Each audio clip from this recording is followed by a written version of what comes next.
This is a strategy video about how to form a teching plan.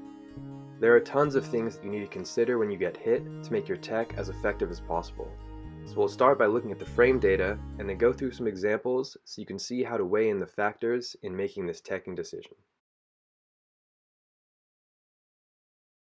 So here we can see the two different options we have to tech in place or to tech roll, and the number of frames is shown on the left-hand column. As you can see, if you tech in place, you have a large amount of these blue intangible frames, meaning you're immune from being hit or touched in any way. But on frame 25 after teching, you become vulnerable and you have 2 frames of vulnerability before you can act. This is the same for all characters, but we can see right here on Luigi going through it frame by frame, and he turns yellow on frame 25 as you can see in the bottom middle of the screen. Tech rolling, on the other hand, is far longer. It lasts 40 frames, and only the first 20 of those are intangible, meaning we're vulnerable for half the time that we're rolling. This is a big trade-off for teching in place, but the added distance we get means that there is a pro and con to teching in place versus tech rolling. So here's a very simple rating table comparing how good each character's tech roll is compared to their tech in place. Of course, the frames are all the same between the characters, but the distance that they roll, total distance, will be different, and also the amount of distance that they are intangible will be different. Let's take a look at the character with the best roll rating, which is Donkey Kong. His total distance is huge. He's almost to the outer edge of the side platform, and for most of that distance he is also intangible, so he gets a good green plus for both of those stats. In contrast, Pikachu has the worst tech roll rating. The distance is pathetic. He barely makes it under the side platform from the middle, and he's intangible for only about the first half of that distance, doing a weird slide for the rest of it. And now we can use all this data to form a tech roll tier list where the people at the top of the list are going to be tech rolling more as a default, whereas the people at the bottom of the list are going to be teching in place more as a default to have a smaller vulnerability window. But of course, our decision is more nuanced than this. We'd also like to take our opponent's character into account. So let's take a look at an example where we, as Pikachu, have the opportunity to tech against Kirby. Our default is to tech in place, so perhaps we try that, but of course that just gives him a really free chance to punish us since we land right next to him. So maybe instead we'd like to try tech rolling and we tech roll to the right here, but of course that doesn't really gain us effective distance since we just go around to the other side of him. So even though our default is to tech in place, tech rolling left to gain maximum distance will be very effective against this character because he's slow and we can up B out. On the other hand, we might be against a fast character, such as Fox. If we're in a position where we get to tech at mid percents against Fox, our decision making will be different. If we tech in place, we're still quite close to him, so even if he whiffs his initial grab, he can probably still punish us before we can do anything.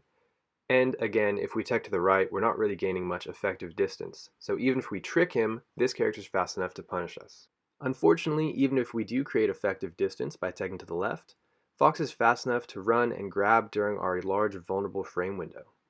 So here we decide that our best option is just to tech in place, since if we have a perfect up B, he only has 2 frames to punish us. Let's look at a common position with a clear best teching option, which is Falcon getting hit by Pikachu's get-up attack. After tech in place, Pikachu, even if it isn't frame perfect, can easily get the grab on Falcon. And if Falcon techs inward, a frame perfect up smash is not fast enough for even a decent Pikachu to down air or shield stop turnaround grab. So teching in place and teching left aren't great. So let's have Falcon tech to the right, and here's what a frame perfect Pikachu grab will look like. Falcon here is just buffering his shield, he's not actually trying to do anything. But if instead he simply shield jumps, he is able to dodge the grab, and of course if you can shield jump, you can out of shield up smash. Falcon also has the option here of instead of buffering his shield just to do a little dash dance to dodge and grab Pikachu. The next example considers not only your opponent's character's speed, but also their follow-up options. So at mid percents, getting grabbed by Falcon is death for Pikachu, so if we tech inward, he can still react and grab us because he's so fast. If we tech in place, maybe we get a chance to up B out, but maybe we miss it and we die. So instead, if we tech roll to the side, notice that Falcon has no follow-up options after the grab.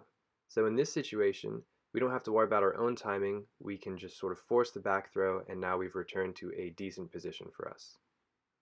Our final example will demonstrate that this sort of thinking is heavily dependent on the matchup. So consider this situation where as Mario we are teching against a Yoshi at mid percents. If we tech in place, maybe we get forward tilted and spiked off the edge with Yoshi's forward air. And maybe we decide that he won't have follow-ups if we roll to the edge, but of course that's not true because the dash attack or the forward tilt is very deadly. So perhaps we decide we should just tech inward, and even though he will still get a follow-up on us, we're not definitely dead. Our decision can become less straightforward when we gain new mechanics. If we look at the previous situation, we may decide to tech roll into the ledge so that we can get stage DI by doing at least a single input over to the left as we get hit by Yoshi's attacks. So this will prevent him from being able to effectively follow up, and maybe is better than teching inwards. All in all, we've seen that forming a teching plan is an iterative process, where you first look at your own character's data to come up with an idea of the default teching option that you should use. But once you start thinking about your opponent's character, you realize there are situations where the extra distance from a tech roll is much more important than the low vulnerable frames. And on the other hand, there are situations where the low vulnerable frames may be the only way that you avoid getting punished. There may be situations where a certain teching option is optimal, but when we can't find those, we instead have to think about our opponent's follow-ups and deny them from the most easy or consistent options that they have, instead forcing them into harder things even if we still get hit. But perhaps even after all of this, we learn some new technique which allows us to change our teching plan and come up with something completely different than we had before.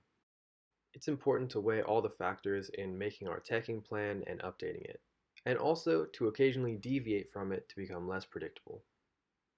You may notice I didn't talk about missing your tech on purpose as a possible option here. Feel free to think about that on your own time, but I would say that it's probably very rare to be the optimal choice.